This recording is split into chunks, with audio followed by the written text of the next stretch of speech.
Siapa yang siap belajar bilang saya. Siapa yang siap belajar bilang siap. Siapa yang siap belajar perubahan energi. Siapa yang siap belajar bilang semuanya saya siap. Yes. Assalamualaikum, selamat pagi anak-anakku yang hebat. Kita berjumpa kembali di program Belajar dari Rumah bersama Guruku. Nah, hari ini anak-anakku kelas 4 akan belajar bersama dengan Bu Arsita dari SDN Benowo 1 Surabaya. Nah, anak-anak, bagaimana kabar kalian hari ini? Semoga semuanya selalu sehat ya. Dan jangan lupa untuk selalu menjaga kebersihan dimanapun kalian berada. Nah, sebelum kita mulai belajar hari ini, silakan anak-anak berdoa terlebih dahulu sesuai dengan keyakinan dan agama kalian masing-masing. Berdoa dimulai. Berdoa selesai. Nah, anak-anak, kalian masih ingat atau tidak ya? Pada pembelajaran minggu lalu, kita telah mempelajari tentang berbagai macam sumber-sumber energi. Kita sebutkan bersama ya, ada matahari, kemudian ada angin, ada air, listrik, dan minyak bumi. Yang kesemuanya itu dapat kita manfaatkan. Nah, apa hubungannya ya dengan materi kita hari ini? Hubungannya adalah dalam proses pemanfaatan sumber-sumber energi tersebut terjadi perubahan bentuk energi. Dari sini anak-anak sudah tahu apa itu perubahan bentuk energi? Nah, perubahan bentuk energi adalah energi dapat berubah dari bentuk yang satu ke bentuk energi yang lainnya. Karena manfaatnya akan lebih terasa saat energi berubah menjadi bentuk yang lainnya. Dari sini anak-anak sudah paham apa itu perubahan bentuk energi? Kita lanjutkan ke materi selanjutnya. Nah, ada perubahan bentuk energi yang terjadi pada sumber energi matahari. Seperti yang kita ketahui bersama, sumber energi matahari merupakan salah satu sumber energi yang terbesar di bumi kita, yang menghasilkan energi panas dan energi cahaya, dan dapat kita manfaatkan seperti pada contoh berikut anak-anak, yakni melalui sel surya. Sel surya ini merupakan alat yang digunakan untuk mengubah energi cahaya matahari menjadi energi listrik. Sel surya ini terbuat dari lapisan silikon tipis. Nah, saat cahaya matahari mengenainya, akan terjadi arus listrik, kemudian dialirkan melalui kawat yang menghubungkan lapisan bagian atas ke bagian bawahnya. Nah, sel surya ini juga dapat kita jumpai pada pembangkit listrik tenaga surya. Kemudian pada kalkulator. Nah, kalau pada kalkulator, sel surya ini terletak pada bagian atas layar anak-anak. Kemudian sel surya juga ada pada lampu jalan atau lampu lalu lintas.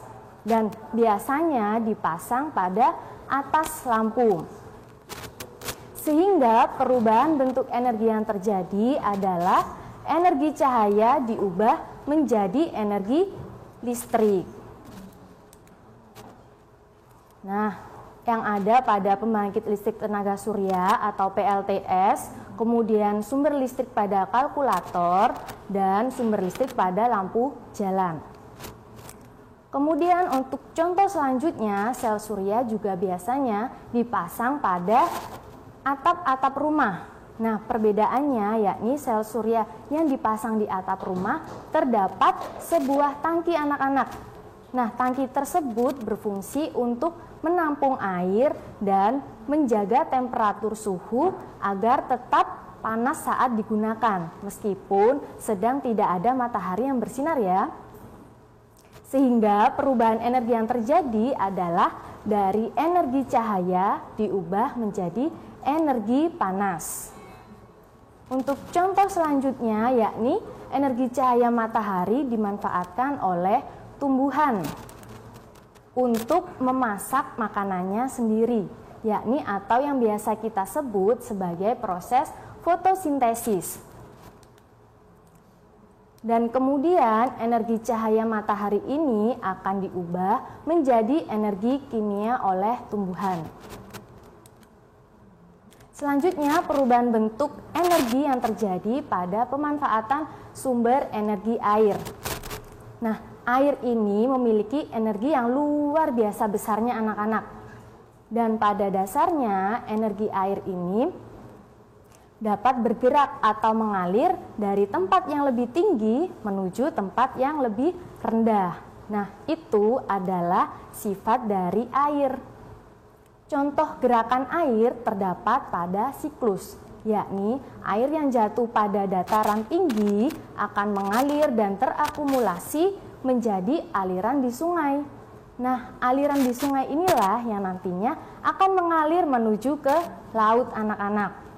Contoh gerakan air lainnya yakni seperti gelombang pasang, kemudian ada ombak dan juga arus.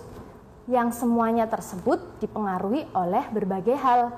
Seperti pada gelombang pasang dipengaruhi oleh gaya gravitasi bulan. Kemudian ombak dipengaruhi oleh angin yang berhembus pada permukaan air. Dan arus terjadi karena dipengaruhi oleh perbedaan dari massa jenis air, kemudian suhu dan tekanan, dan rotasi di bumi. Nah, semua gerakan air tersebut dapat terjadi pada air di sungai, kemudian air di laut, air di danau, dan juga air di waduk atau bendungan. Nah, anak-anak, pernahkah kalian pergi ke waduk atau bendungan? Nah, pada waduk atau bendungan, air yang ditampung memiliki energi potensial yang sangat besar.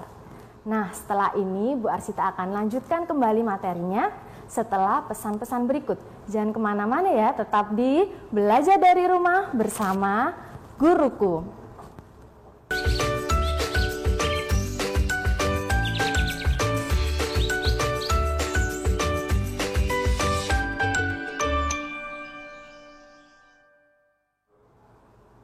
Halo anak-anak, kita berjumpa lagi dengan Bu Arsita di program Belajar dari Rumah bersama Guruku.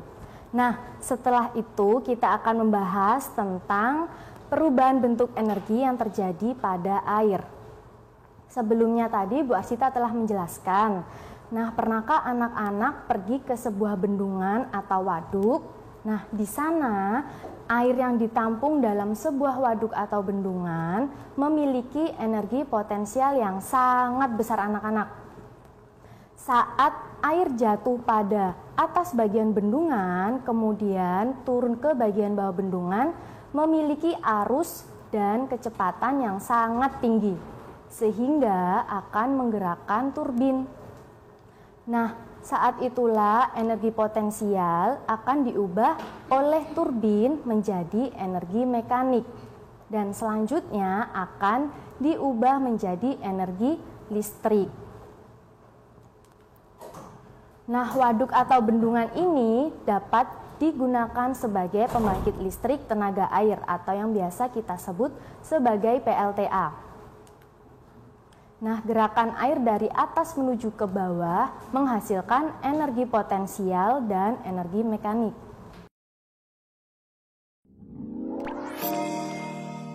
Nah, ini adalah alur dari perubahan bentuk energi air pada sebuah bendungan anak-anak. Jadi yang pertama yakni energi potensial, kemudian berubah menjadi energi mekanik oleh turbin, kemudian selanjutnya menjadi energi listrik oleh generator dengan memanfaatkan kecepatan dan ketinggian air melalui pembangkit listrik tenaga air. Selanjutnya yakni kita membahas tentang perubahan bentuk energi pada sumber energi angin. Nah, seperti yang kita ketahui anak-anak, angin merupakan udara yang bergerak, sehingga angin memiliki energi gerak. Nah, jenis gerak dari energi angin ini ada yang dapat dimanfaatkan manusia dan ada juga yang dapat merugikan manusia, anak-anak. Contohnya, angin yang dapat merugikan manusia adalah angin topan, kemudian angin lesus, angin puting beliung, dan berbagai jenis badai. Sedangkan energi angin yang dapat dimanfaatkan gerakannya, yakni digunakan sebagai pembangkit listrik tenaga bayu atau angin.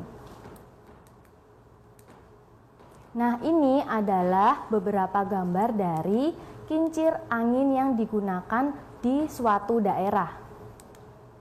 Nah, dapat kita lihat ya anak-anak, untuk membangun sebuah kincir angin yang digunakan sebagai pembangkit listrik tenaga angin harus berada pada tempat yang tidak terhalang oleh suatu benda atau tumbuhan, sehingga energi angin tersebut dapat langsung mengenai kincir angin sehingga akan memutar turbin angin tersebut.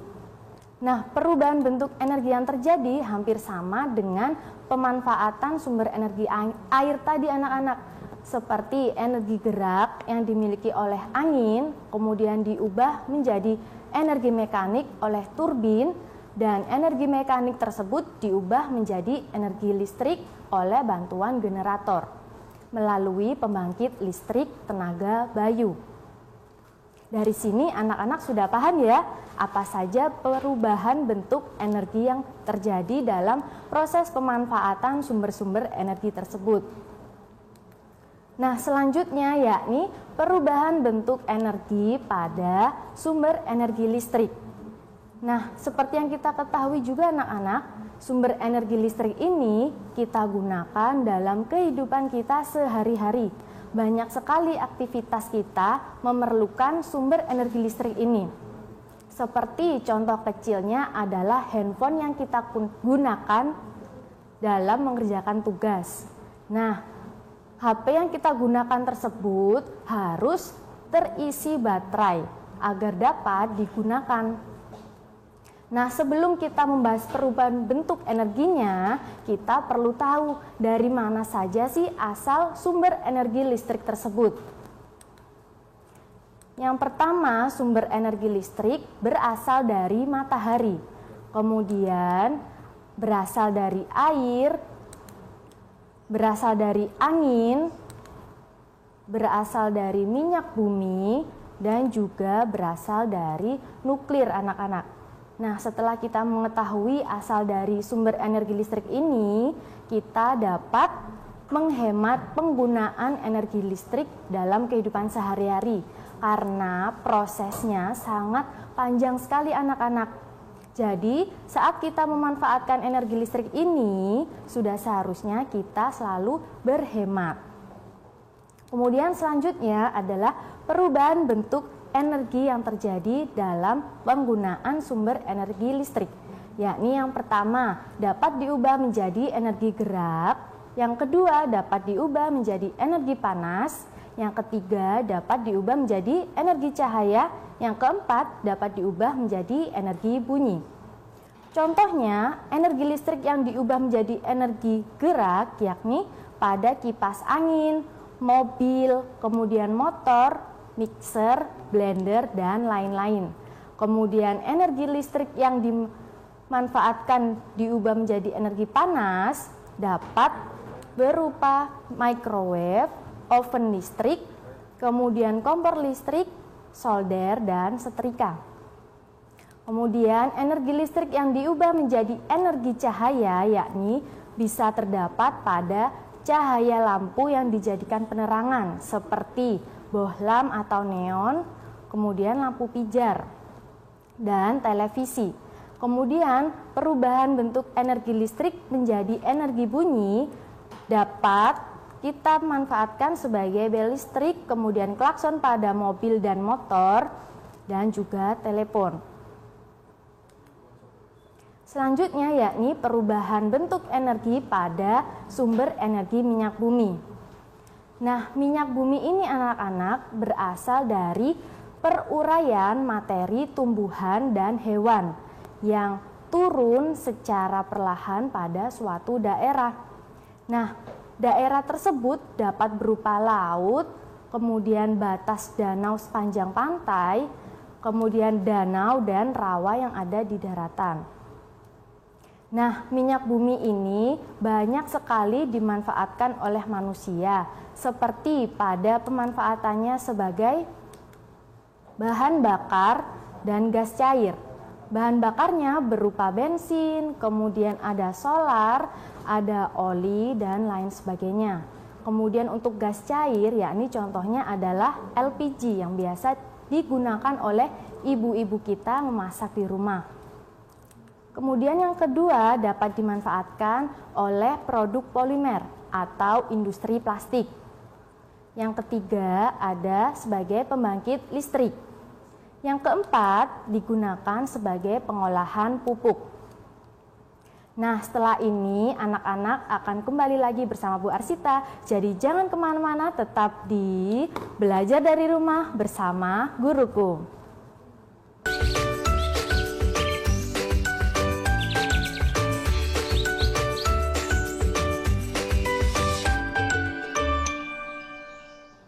Halo anak-anak, kita berjumpa kembali di program Belajar dari Rumah bersama Guruku. Nah, anak-anak, apakah kalian sudah paham tentang penjelasan dari Bu Arsita bagaimana perubahan bentuk energi bisa terjadi? Nah, perubahan bentuk energi bisa terjadi dalam proses pemanfaatan sumber-sumber energi.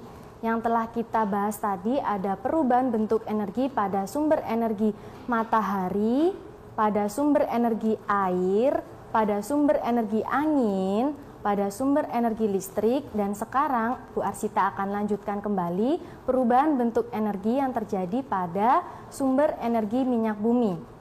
Nah, minyak bumi ini dapat dimanfaatkan oleh manusia sebagai bahan bakar, kemudian ada gas cair, dan produk polimer atau industri plastik, sebagai pembangkit listrik, dan sebagai pengolahan pupuk.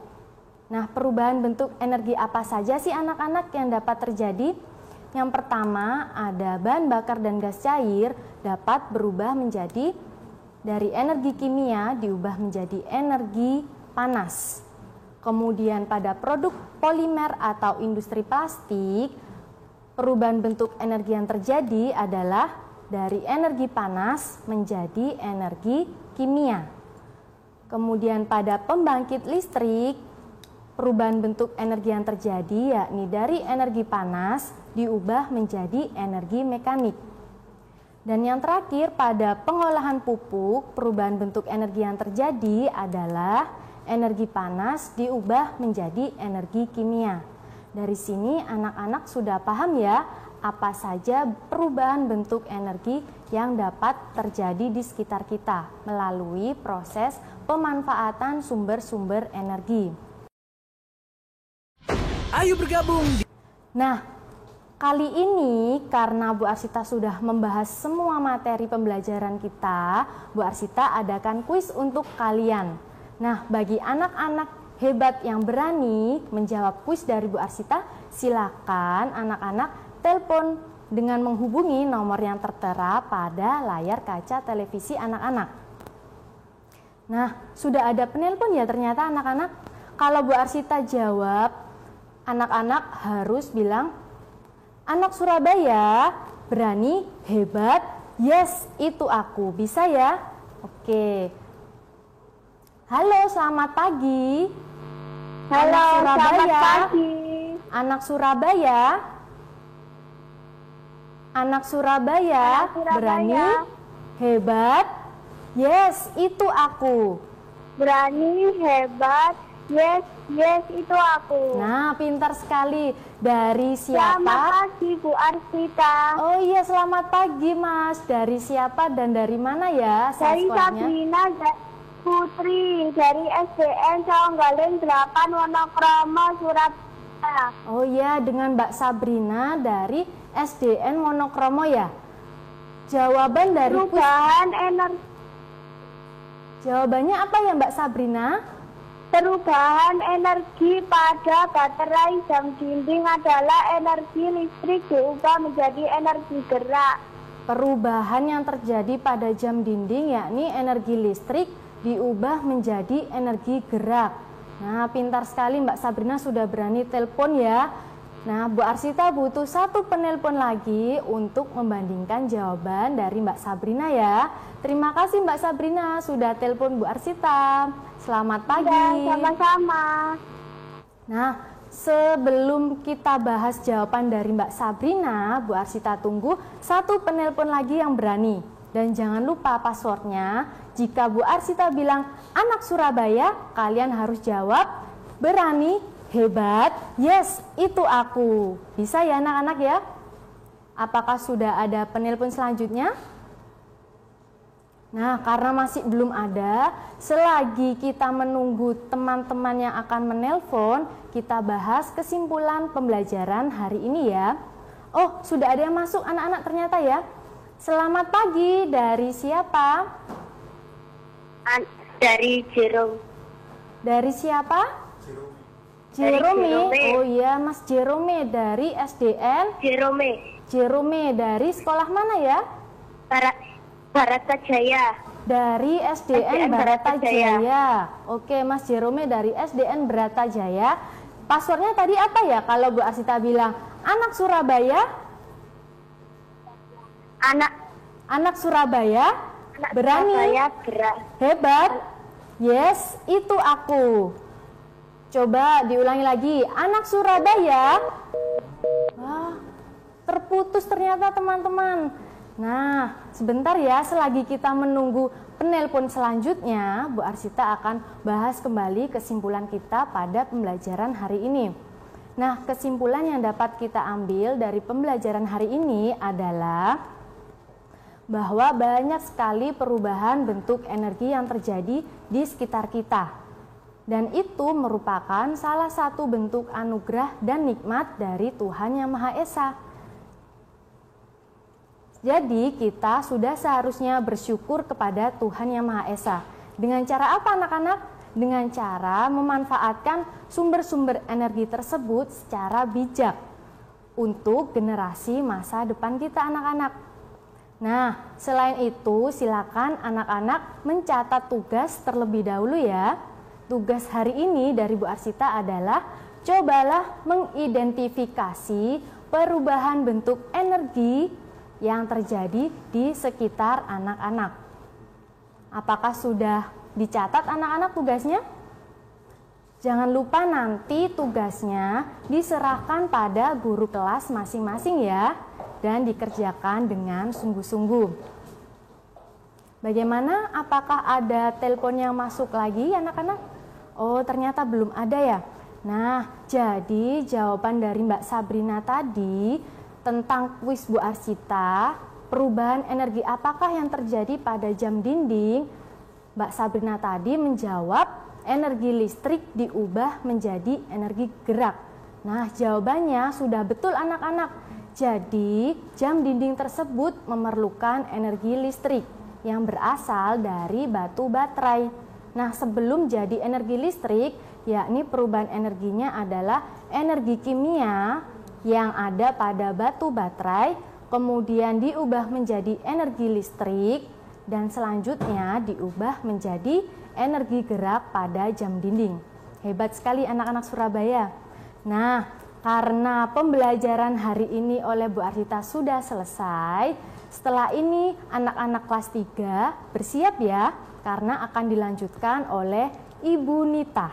Nah, kita panggil bersama ya Ibu Nita. Ibu Nita silakan masuk. Halo. Nah, selamat pagi Bu Nita. Selamat pagi Bu. Sudah siap memberikan materi hari ini ya Bu Nita? Iya, siap untuk anak-anak kelas 3 ya. Nah, karena Ibu Nitanya sudah siap di samping Bu Arsita pamit undur diri ya anak-anak. Dan jangan lupa kerjakan tugasnya dan diserahkan kepada guru kelas. Tetap semangat belajar dari rumah. Wassalamualaikum warahmatullahi wabarakatuh. Sampai jumpa. Dadah.